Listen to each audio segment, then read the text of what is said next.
खांद्यावर मुंबईच्या एका मोठ्या वॉर्डची जबाबदारी आहे, ज्यांच्यावर कायद्याची अंमलबजावणी करण्याचे कर्तव्य आहे. तेच जेव्हा भक्षक बनतात तेव्हा सामान्य जनतेनं पाहायचं कोणाकडे? मुंबई महानगरपालिकेच्या केस्ट वॉर्डचे सहाय्यक आयुक्त नितीन शुक्ला यांना पार्कसाईड पोलिसांनी बेड्या ठोकल्यात.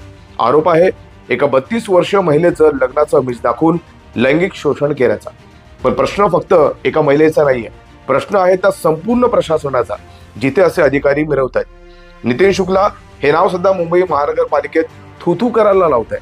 3 वर्ष एका महिलेला प्रेमाच्या जाळ्यात ओढायचं, लग्नाचं खोटं स्वप्न दाखवायचं आणि हेतू साध्य झाल्यावर तिला वाऱ्यावर सोडायचं.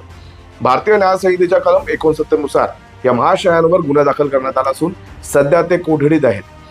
दरम्यान हे प्रकरण पाहून आम्हाला काही गंभीर प्रश्न उपस्थित होत आहेत. नंबर 1, जो अधिकारी बाहेरच्या महिलांना लग्नाचं आमिष दाखवून त्यांचं आयुष्य उद्ध्वस्त करतो, त्याच्या हाताखाली काम करणाऱ्या केस्ट वॉर्डातील शेकडो महिला कर्मचारी सुरक्षित आहेत का?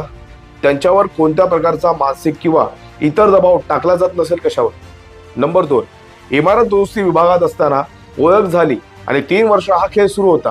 इतक्या वरिष्ठ पदावर बसलेल्या व्यक्तीच्या या लीला पालिकेच्या वरिष्ठ नेत्यांना किंवा आयुक्तांना माहीत नव्हता क्या, की जाणीवपूर्वक दुर्लक्ष करण्यात आलं? नंबर 3, बीएमसीत भरती होताना आणि पदोन्नती मिळताना अधिकाऱ्यांच्या चारित्र्याची पडताळणी फक्त कागदावरच मर्यादित आहे का?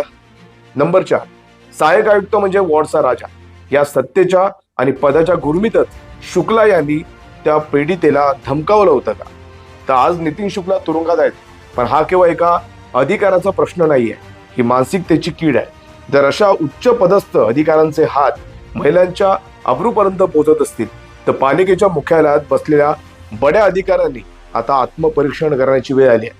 नितीन शुक्ला यांच्यावर कठोर कारवाई होऊन त्यांना कायमचं घरचा रस्ता दाखवला जातो, की नेहमीप्रमाणे निलंबनाचं नाटक करून पुन्हा सेवेत घेतलं जातं, हे पाहणं आता औत्सुक्याचं ठरणार आहे.